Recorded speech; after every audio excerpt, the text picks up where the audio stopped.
வணக்கம். லக்ஷ்மிஸ் ஹெல்த்தி கிச்சனுக்கு அனைவரையும் அன்போடு வரவேற்கிறேன். இன்றைக்கு நான் ஆடிக்கூழ் காய்ச்ச போகிறேன். அதிகமானவர்களுக்கு ஆடிக்கூழ் எப்படி காய்ச்சறதுன்னு தெரியும். தெரியாதவர்களுக்கு பயனுள்ளதாக இருக்குமென்று நம்புகிறேன். நான் ஒரு 100 கிராம் பயறு எடுத்து வறுத்து வச்சிருக்கிறேன். 3 டேபிள் ஸ்பூன் உளுத்தம் மாவும் 3 டேபிள் ஸ்பூன் அரிசி மாவும் சேர்த்து இடியப்பத்துக்கு மா குழைக்கிற மாதிரி குழைச்சி உருண்டைகள் உருட்டி எடுத்திருக்கிறேன்.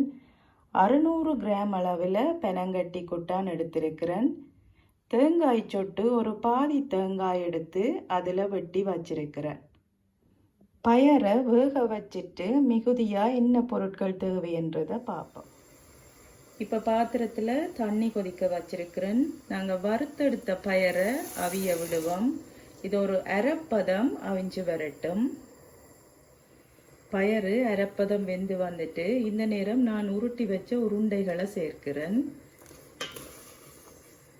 இதோட தேங்காய் சொட்டையும் சேர்த்து ஒரு 10 நிமிஷம் வேக வைப்போம். 10 நிமிஷத்தில் இந்த உருண்டைகள் எல்லாம் நல்லா வெந்து வந்துடும். 250 கிராம் சோப்பு பச்சை அரிசி எடுத்து ஊற வச்சு அரிச்சு எடுத்திருக்கிறேன். அதோட 50 கிராம் அளவில் உளுத்தம் மாவும் சேர்த்திருக்கிறேன். 800 ml அளவுக்கு தேங்காய்ப்பால் எடுத்திருக்கிறேன். இனி மாவோட இந்த தேங்காய்ப்பாலையும் சேர்த்து கரைச்சி எடுப்போம். இப்போ உருண்டைகள் தேங்காய் சொட்டெல்லாம் வெந்து வந்துட்டுது. இந்த நேரம் நான் கரைச்சி வச்சிருந்த பனங்கட்டி குட்டான சேர்க்கிறேன். நீங்கள் இதுக்கு பதிலாக சர்க்கரையும் சேர்க்கலாம். இந்த கலவையோட கரைச்சி வச்சிருந்த மாவையும் சேர்ப்போம். மா சேர்த்த பிறகு நீங்கள் கைவிடாமல் கிளறிக்கொண்டே இருக்கணும். மா சேர்த்த பிறகு நீங்கள் கைவிடாமல் கலந்து கொண்டிருந்தால் தான் மா கட்டிப்படாமல் வரும். மீடியம் ஹீட்டில் வச்சு இப்படியே கலந்து கொண்டே இருங்கோ. உங்களுக்கு இனிப்பு சுவை அதிகம் பிடிக்குமெண்டா நீங்கள் அதிக அளவில் சேர்த்துக்கொள்ளுங்க. நான் ஒரு கணக்கான அளவில் தான் சேர்த்திருக்கிறேன். இப்போ பார்த்தீங்கன்னா மா இறுகி கொண்டு வர தொடங்கிட்டுது. இந்த நேரம் நான் ஒரு சிட்டிகை உப்பு சேர்க்கிறேன்.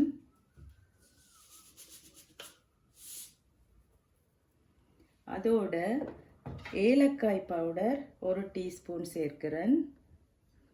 1 டீஸ்பூன் அளவுக்கு மிளகு சீரகத்தூள் சேர்க்கிறேன். உங்களுக்கு விருப்பம் வேண்டாம் சேர்த்துக்கொள்ளுங்க. இது நல்ல ஒரு சுவையை தரும். எல்லாத்தையும் சேர்த்து நல்லா கலந்து விடுவோம்.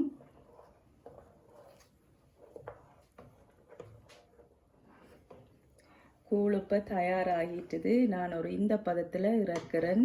அப்போ தான் ஆறும் போது சரியான பதத்துக்கு வரும். இல்லாட்டிக்கு சரியாக இறுகிடும். இனி அடுப்பில் இருந்து இறக்கி எடுக்கலாம். ஆடிப்பிறப்பின் சிறப்பு அம்சமே கூடியிருந்து கூழ் குடிப்பதுதான். நீங்களும் இந்நாளை உங்கள் குடும்பத்தாருடன் மகிழ்ச்சியாக கொண்டாடுங்கள். இந்த பதிவு உங்களுக்கு பிடிச்சிருந்தால் லைக் பண்ணி கமெண்ட் பண்ணி ஷேர் பண்ணுங்க. ஆரோக்கியமான உணவை உண்போம், ஆரோக்கியமாக வாழ்வோம். நன்றி.